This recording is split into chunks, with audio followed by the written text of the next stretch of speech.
This is actually a hobby for me. I'm an industrial electrician and a project manager by trade. This is kind of where I do most of the work on the bikes. This is the front room where I do a lot of the stuff. I'm a tools outside the box kind of guy. Deciding what to do. I do sell a little bit of eBay. I've been on these things since I was a child and I can't get away from them. I'm addicted to them.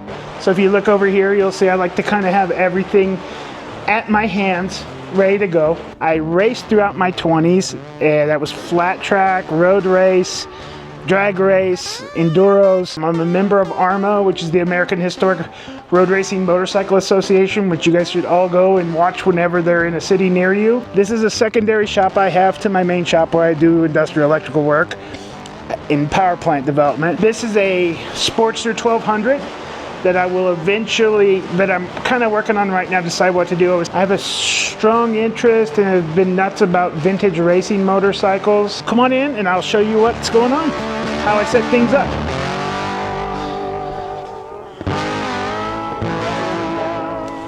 Hold on.